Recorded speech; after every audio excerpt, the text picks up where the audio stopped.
Cooper will be giving our little speech here, which is great. So, What you going to pull yours out? yeah, I'm gonna have this for reference here. So, good evening, everyone. I am Brad, older brother of Cole, big fan of Morgan.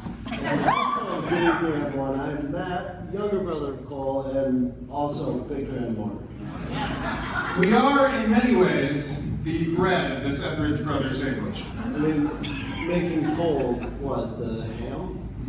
We need like a more boisterous lunch meat. What about pastrami? I'd say gabagool. Gabagool, yeah, gabagool. All right, that's a good one. So we thought we'd save some time. Oh, no, yeah, gabagool. Yeah, no, we thought we'd save some time, bud. So we thought we'd save some time tonight by combining our best man speeches into one single efficient bit. We spent months now practicing, clearly not enough, on Zoom, trimming hundreds of unnecessary jokes from the script, only to then re-add about half of those jokes because, screw it, we only get to do this once. And I mean, that process description itself was, in fact, a joke that we cut and then re-added. You know, you're on our time now, Peter. But generally, I think we really honed this puppy down. I mean, hour and 46 minutes. So, it took a lot to get it down to here, and you're all welcome for that. Yeah, I think shaving off those last 3 minutes to make it the exact runtime of the critically and commercially successful M. Night Shyamalan movie Signs was the trick. And we know Cole loves that movie, so we were pretty pleased with that. I mean, who doesn't love science? Cole, most importantly. It's a big one for us. Oh, and that's an hour and 46 minutes per person, by the way. So, I mean, to put that in perspective, imagine watching the commercially and critically mainstream hit film Signs twice. So 212 minutes altogether. Yeah, I mean, not including this intro, of course. Of course, nor the intermission, nor the post-speech Q&A panel featuring Signs co-star Joaquin Phoenix with behind-the-scenes look at the film. I mean, yeah, I'm sure they all understand and expect that. So buckle up and let's start. Cole is the man. He's smart, funny, successful.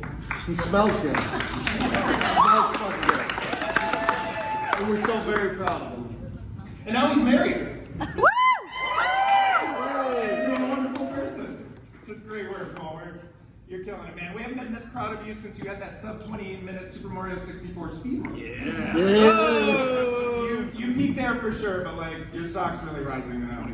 I mean, Cole's an impressive person. Cole's someone who knows what he wants. He makes a plan. He works like hell to achieve it. He never has any doubt in himself that he'll figure it out. He's a man of persistence and of confidence.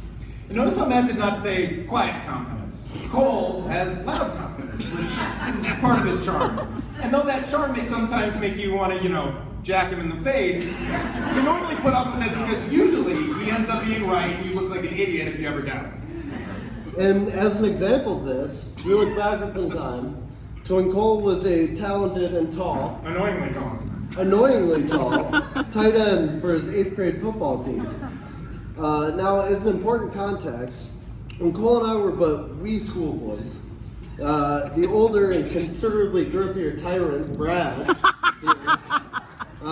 forced us almost every single day to play backyard tackle football.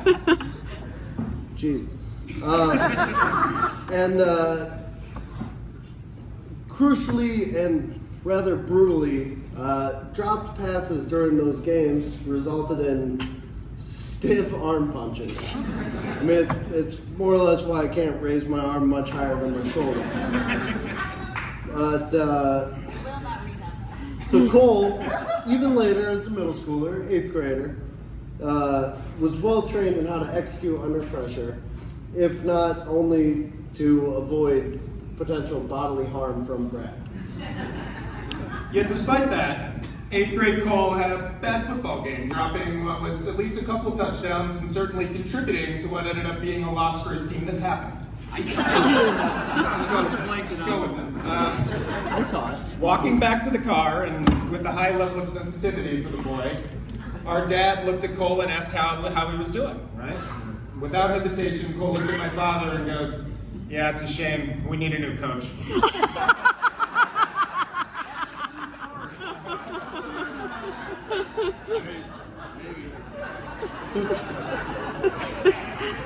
So Cole is a personality for sure. Always has been and always will be. He's a man defined by his passions. For his cooking, sports, games, movies, for his family and his friends, and especially his dog. And for his points of view. And boy howdy, does Cole love to share his points of view. He's a smart and thoughtful guy, and hell, we often end up sharing those points of view because we were also forged in the fires of Kathleen's bountiful womb over there. But if there's ever been a person that just needs to write a damn book already, it's Cole. And it would be quite a book for sure. And really, Cole has just needed a partner to share and continue creating that story with him. Cole needed a partner that, among other things, can tolerate and ideally even love being subject to a whole lot of verbal expression. I'm talking long verbal monologues, lots of culinary experimentation, and more ticks than a pack of wild hounds. It's a narrow target market, and one that a person with less perseverance would never have had the strength to find. And you see, what you have to ask yourself is, what kind of person are you? Are you the kind that sees signs, sees miracles, or do you believe that people just get lucky? Or look at the question this way: is it possible there are no coincidences? Well, lucky for all of us. I think. Lucky for Amazing, all of us. yeah. Amazing. No sign. I think Cole had an image in the back of his mind of the perfect partner. A person that, whether he knew it or not, he would wait for. From what I can remember, he was always a picky and calculated dater. And I don't ever think I ever had to offer him advice on whether to end a relationship early because it was either dragging on too long or it just wasn't right for him. I concur. He seemed to realize very quickly when someone wasn't right for him, usually before one could even legally call it a relationship. And so he diligently searched, almost as if he knew there was someone nearby. Perhaps right there in Chicago. A Miami Redhawks graduate, maybe? And would it be too much to ask if she was also a doctor of physical therapy? Cole didn't think so. And so came Morgan. In a twist more shocking than those aliens being allergic to water in the end of the it was Cole's own boss that led to the connection. We've heard the story, but yes, it was. Morgan's sister Britt, Cole's boss at the time, who was often as parental as Mel Gibson protecting his fictional children from those aliens in the cinematic Marvel signs, played a faithful matchmaker in suggesting that Cole lived with their little sister Morgan when Cole needed a room. And move in she did. After an extended will they, won't they courtship, which I can only imagine was filled with dangerously high apartment hormone levels and an increasingly frequent number of cold showers and pillow humping sessions, the universe eventually clicked and this gorgeous couple was formed. We first learned about Morgan during a Vegas trip that Cole had invited us to back in 2018, which was a performance bonus he had received from high sales at work. It was a top 3 all-time fun weekend, right up there with Cole's first bachelor party.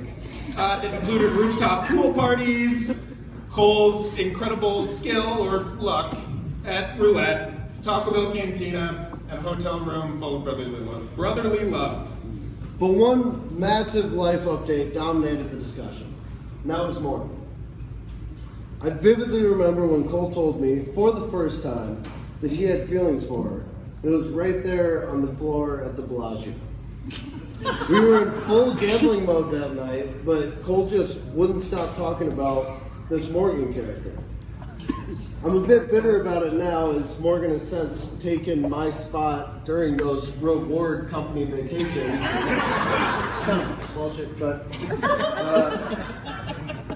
it was certainly telling that in spite of all the fun we were having, she was firmly at the top of his mind.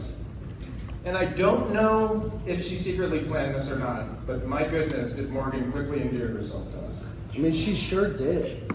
One perfect example in my mind of Morgan expressing her feelings for our brother was when we were out one wintry night while Brad and I were both visiting Chicago. Cole and Morgan were still a new couple, and we had gone out to some bar. Before that, we'd had drinks at dinner, and before dinner, we had had drinks at the house. I think we pre-gamed the drinks too. Yeah, we weren't sober. No. So it's the end of the night, right? It's the end of the night, and we're waiting for burritos at some small restaurant on the way home. Taco burritos. Taco burritos. And Cole had headed back to his place to start setting up our bets. Because we're on the floor, whatever. Morgan, in a beautifully and remarkably coherent display of love and admiration for Cole, proceeded to list several reasons why Cole was the person she would one day marry. I swear you did this, and you were glowing. As we were absolutely ham-blasted at the time, I cannot now tell you one single thing she said. Only that her collective argument was gorgeous, sincere, heartfelt poetry. From that moment on, Matt and I were firmly in her corner and rooting for her, and have been every day since. In fact, it's not unlike how we rooted for the Hess family against those aliens inside. That film we keep referencing right in that channel.